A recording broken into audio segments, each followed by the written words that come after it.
fast like a soldier. I keep on moving forward, always getting closer. Welcome to More Fanime. I'm your fan of More Anime. What's up, everybody? How are my More Fanimaniacs doing today?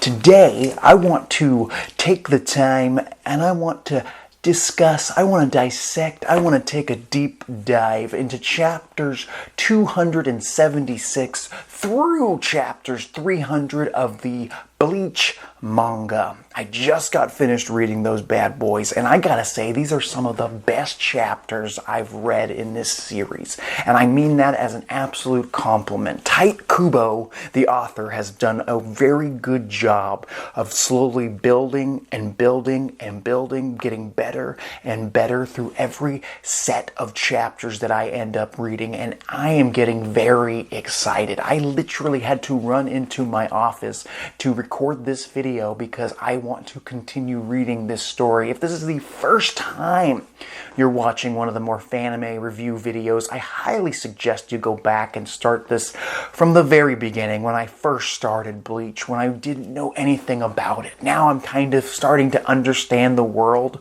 but every time I do, he throws more fucking lore at me, or random new information about Espadas, or Aaron Card, or Soul Reapers that I'm just like, what? Why didn't I hear about this sooner? So most of these 25 chapters is a battle. The biggest battle so far. Probably the biggest fight in the series up to this point. And it's Grimmjow versus Ichigo. Whoa! I've got to say, I thought that Ichigo versus Rukia's brother was going to be the big bad boy that I had to look out for in this series. No siree. I think that Grimmjow might be Ichigo's true rival. I don't believe it's ever gonna be Uryu at all. They tried to make him Ichigo's rival, being a Quincy and him being a Soul Reaper, but really Uryu is kind of being relegated to the Yamcha position in this series. Same goes for Chad. He's kind of the Krillin of the series, the best friend who comes in and, you know, gets a win on some fodder opponents, but then gets his ass beat when he goes against somebody that's an actual threat. Like the Espada he fought, number 5. Who also has a big momentous fight during these 25 chapters as well. Last time, you know, Rukia was on death's door after dealing with the 9th Espada, who is now dead, and confirmed to be dead. Rukia is not dead. She is dying and is sitting in a pool of her own blood because she was impaled by the 9th Espada, who just got a little too cocky. Even though he had like hundreds and thousands of different hollows within him, he got his ass kicked by Rukia with one good snow sword strike. We get to meet a couple new Espada members in this arc. You know what, I'm surprised we don't get to see Yami.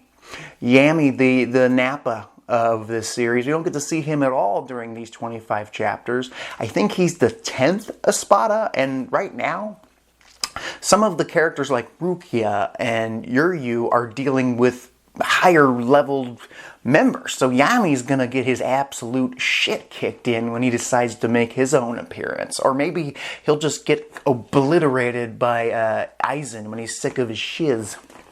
But yes, Gilga, it has a big presence in this arc. Or not arc, but these 25 chapters. Let's see here. What is his name? Ryux or Zomari? I am not going to try and explain that or say that name. No siree, Bob. This guy is absolutely frightening, especially when he goes into his transformation, his holification transformation ability that it seems that every member of the Espada seems to have one or maybe more transformations within them, and is it their Bankai that's making them change, or their version of the Bankai? I'm not too sure. We do get to learn more about Grimjow's backstory and how he became an Aaron card, how he had to eat other hollows. And I think you have to continuously eat hollows to become an Aaron card, to get your senses back. You're not just this mindless evil spirit of a hollow. They show that they show Grimjow as like this weird leopard cheetah type creature, which also takes an effect when he transforms into his crazy looking super speed monster mode, where he's kind of half animal, half hollow, half, I don't think you'd call them soul reapers, but half human-esque, when he goes toe to toe with Ichigo after they rescue Ichigo. Grimjow actually shows up and saves the day at the beginning of these 25 chapters. He shows up with Orihime with him. He breaks her out of her little prison, brings her to heal Ichigo because he got his ass kicked by Cypher in the last 25 chapters, and he's like, heal him so I can fight him.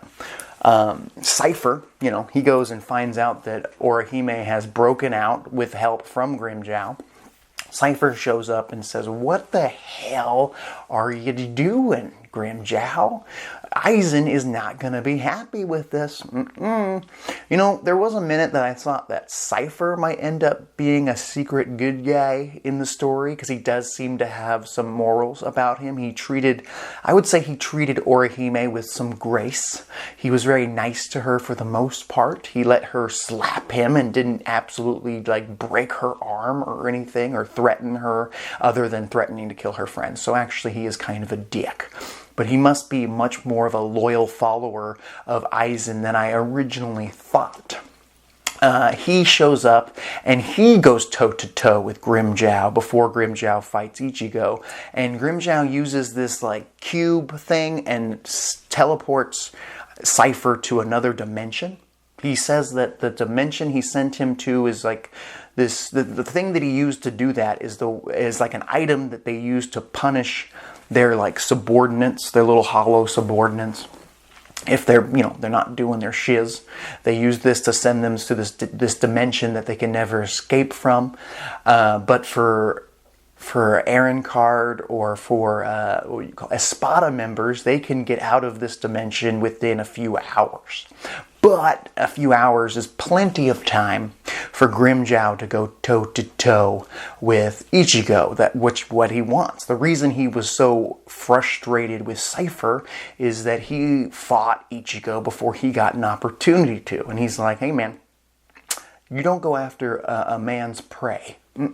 That's why I'm mad. That's why I'm going to heal him, get him all 100%, and we're going to go against each other here. You should have just let me do it from the get-go and there wouldn't be this issue.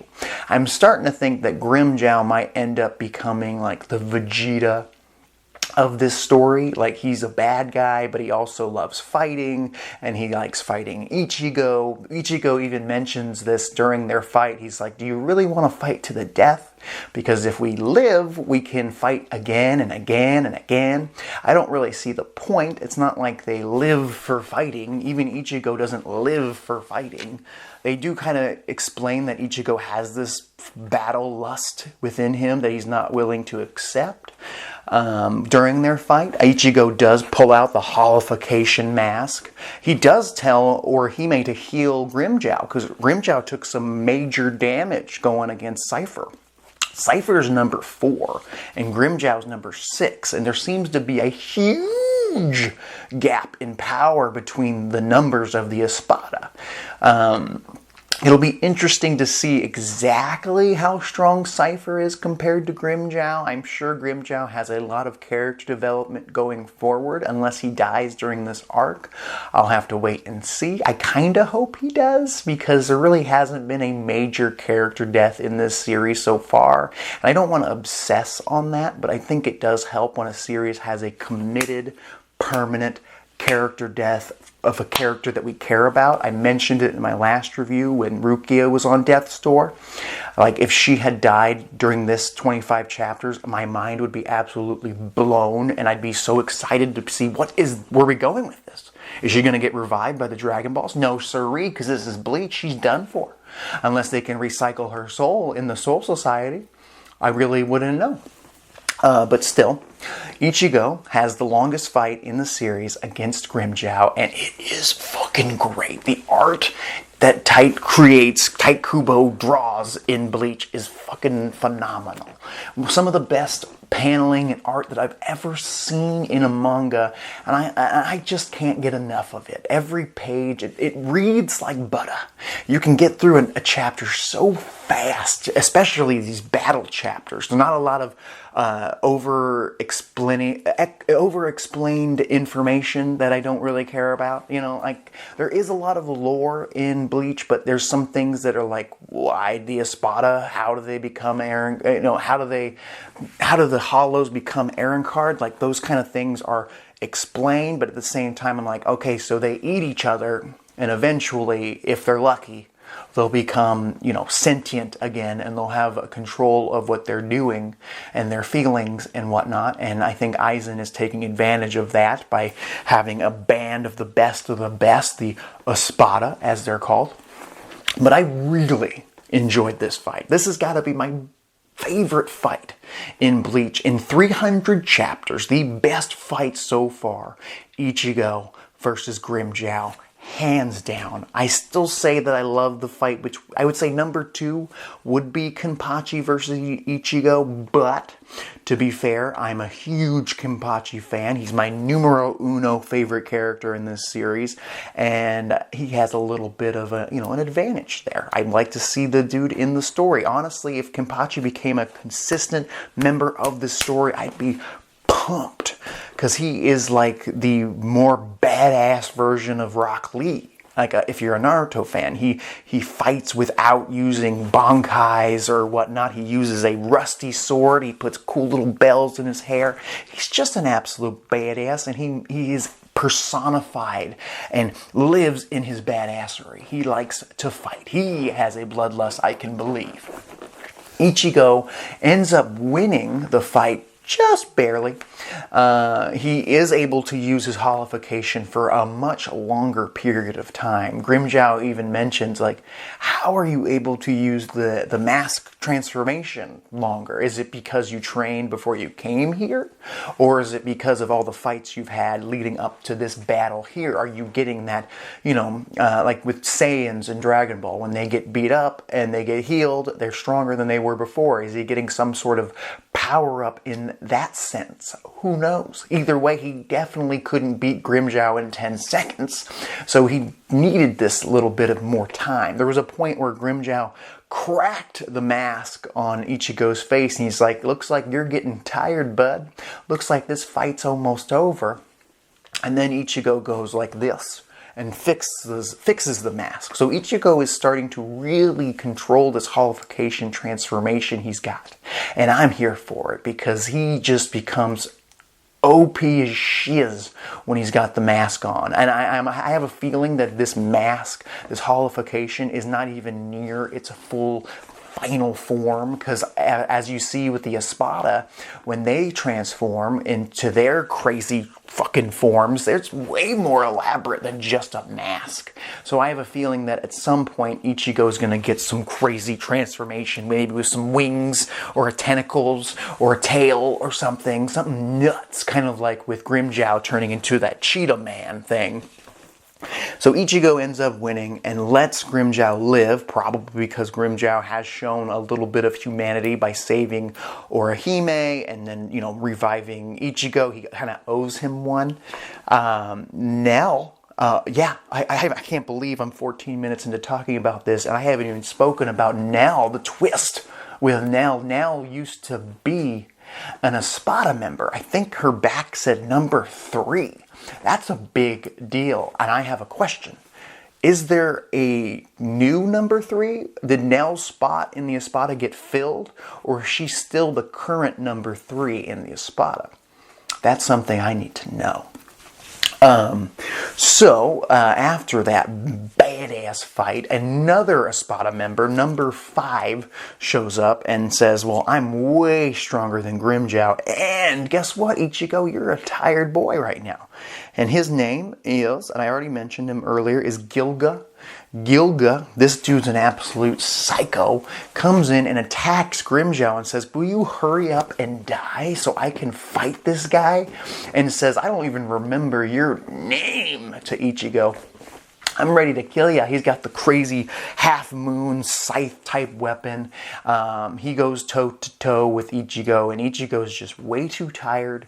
He can't use his holification anymore. He's falling apart. He's bleeding out. He can't do much more. Ichigo has gotten he has been injured to the point of dying almost 3 times, it feels like, during this arc so far.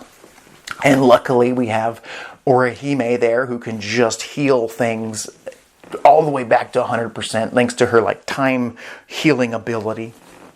And then it looks like Ichigo cannot win, and I'm like, oh shit, what's going to happen? I was thinking maybe Ichigo was going to unlock an even further form of his holification and just get some kind of rage boost, like with Naruto when he unlocks the 5 or 6 tails that popped up when he fought Orochimaru in Shippuden.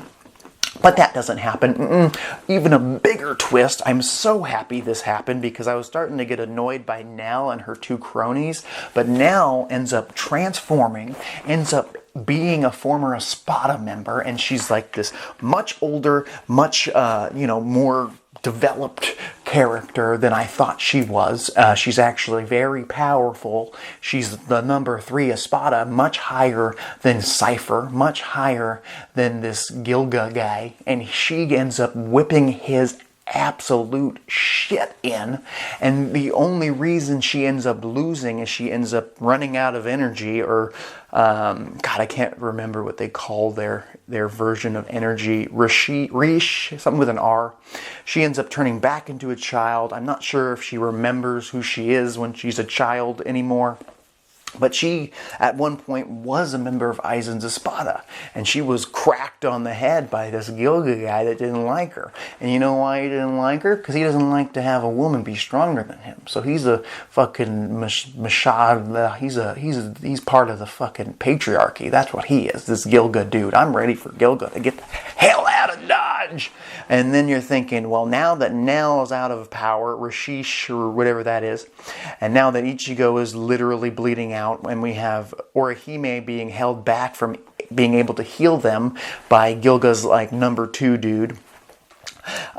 Gilga's number 2 dude transforms into this giant fucking ogre type transformation with almost like hooves for feet, and he comes in. Oh fuck, it almost made me forget we got to see Nell's transformation too. She turns into a fucking centaur, so badass. I haven't seen a centaur in a manga in a hot minute, and she looked so cool. And the only, I wanted to see her kill Gilga. I did. Just eliminate the dude. She wouldn't even give Gilga the satisfaction of being taken out by her own hands. And that was her biggest mistake. She was holding back. She's got some feels, especially after, being friends with Ichigo, our main protagonist, which is showing her that, there's some humanity in these fucking hollows, or Aaron Card, or Espada members. Some of them are good people. And Grimjow has a little bit of just wants to have a good fight every once in a while. He wants to be respected as the best of the best. He has a little bloodlust, but he also knows he's got a warrior's code within him. And Nell turns out to be an actual very nice lady. And so her little buddies actually turn out to have some powers too. Still don't know if they're necessary for the story. Whatever. It does mean that characters like Renji and Yuryu didn't get to do a whole lot because of her little buddies, needed a little bit of development. Maybe I should dive right into them. Yuryu and Renji have been dealing with this fucking scientist guy. Let me read his name to you guys so you know who I'm talking about. Granz, this dude with pink hair. Granz has a few transformations behind him. He shows up, he summons a bunch of fucking copy clones of Renji and Yuryu, these clones of them. It's kind of a dumb thing because he summons these clones. They have to fight them for a couple chapters. They end up figuring it out, breaking out of this weird maze room that Granz runs. Because of Renji's thinking big brain, he uses his Bankai and summons the giant fucking snake thing, and it breaks through the building, revealing the outside world, so they can actually have some space to fight these clones. The clones end up using their, fucking Bankais, because they have all the same powers that they do, except they have like blank eyes. That's how you can tell the difference. They explode this room with all these crazy snake swords. Then after that happens, Granz decides to snap his fingers, blow up all the clones, which probably would have won him the fight right then and there, and get rid of them. He's like, I'll be the one to beat you. And he ends up creating these like voodoo dolls of Renji and Yuryu, and takes them apart and starts pulling out the organs of Yuryu and Renji, starting with Yuryu's stomach, and then snapping it and basically exploding Yuryu's stomach within his own body. And I was like, well, he's dead. Nope. I guess you can survive your stomach rupturing within your body. That's a thing you can do in the Bleach world. And he starts snapping tendons, and he says, I'm going to start snapping tendons because I can't break any more organs or you'll die, and I really like to see you suffer. A whole ordeal. It's a whole ordeal. It really is. But luckily for them, Nell's little subordinates show that they actually have some skills, and they've been hiding the fact that they were part of the Espada at one point, or part of Nell's squad of the Espada, the number 3 squad. They've been training, keeping her safe, just trying. That's their new goal in life. And now that Nell has revealed herself, they might as well reveal themselves. And even they aren't enough to take on this Granz guy. But luckily for Ichigo, Yuryu, Chad, Rukia, Renji, luckily for all of them, at the very last minute, no ass pull power-ups. Luckily, no ass pull transformations. A bunch of captains show up, and I mean Soul Reaper captains show up in the Hollow World, starting with Kenpachi, my numero uno, number 1 favorite captain, favorite character in this story. He shows up and obliterates, and I mean obliterates, the Minotaur dude that was Gilga's number 2, cuts him in half. Even Gilga's like, oh shit, we shouldn't fuck with Kenpachi. I mean, Kenpachi did lose to an Ichigo who wasn't even half as powerful as he is now, without even a holification transformation. So I'm like, how is Kenpachi oh so strong? It's because he's got the power, the will to survive. He's got his rusty, saw type sword, Zanpakuto, slices the dude down the middle, and he's gonna fight Gilga. And I am so excited to see Kenpachi be the one to cut this dude down, because I know he will. Not only does Kenpachi show up, he even explains that Yuryu and not Yuryu, Urahara. Kisuke Urahara is the one that was able to build a wall or a portal for all the captains to go through. It was kind of confusing and convoluted, because I thought that Yamato, the old man, like the leader of the Soul Society, I thought that he told them not to go into enemy territory, but maybe because Ichigo kind of led the charge, and it was kind of doing pretty good, to be honest. They took down some major players. There's only like 5-6 members of the Espada that might actually be a threat right now. And it does seem like they're no stronger than the captains. Like, they were able to kick some ass in the human world. But now it seems like the captains have improved since the Soul Society arc. Rukia's brother shows up to save Rukia, which just gives you all the feels and the tingles and the hair standing up on the, your forearms and whatnot. He shows up and he starts fighting with number, I don't know what number this dude is. I'm assuming he's number 2. Let's see. He's the 7th Espada, actually. Zumari Ruex, the guy I tried to explain earlier. This dude's insane. He has some kind of crazy eye transformation. He goes toe-to-toe with Rukia's brother. And that was a good little fight. We aren't even done with that yet. And he's even like, I'm a little worried. This dude has an ability to take over people's limbs or parts of their bodies. He ends up trapping one of Rukia's brother's legs, and he's like, what do I do? Fuck, I'm stuck here. He, without even blinking, Rukia's brother cuts his own leg tendon so he can't control that leg anymore and starts fighting on one foot against the 7th member of the Espada. This dude must not be stronger than Grimjow, but still, he's a threat. Byakuya. I don't know why I couldn't remember his damn name. He's got the same vibes he did during the Soul Society arc. He kind of gives me the Neji vibes, if you're a Naruto fan. The very overly confident, but at the same time, he's kind of changed since he had his fight with Ichigo. But he's there, and you can tell he cares a lot for Rukia. Now that he knows he can protect her, he's not going to let her die. There was a point where she gets targeted, and it was like, You know who doesn't show up during these 25 chapters? Toshinori. Toshinori and Ringaku. I was really hoping for them to show up, but they don't show up. But the scientist dude shows up. God, what's his name?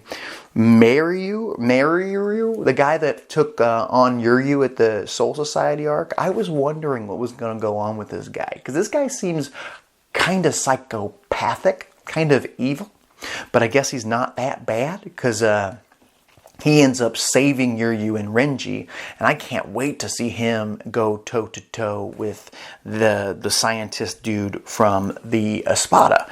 And that guy's name is Granz. Granz is going to take on Maryu, and that should be interesting. It's really just ending this arc with a bunch of fights being set up. It would be nice if characters like Yoriichi showed up, because she seems pretty strong. It does seem like if all of the captains from the Soul Society would have shown up, they could have taken down the entire Espada.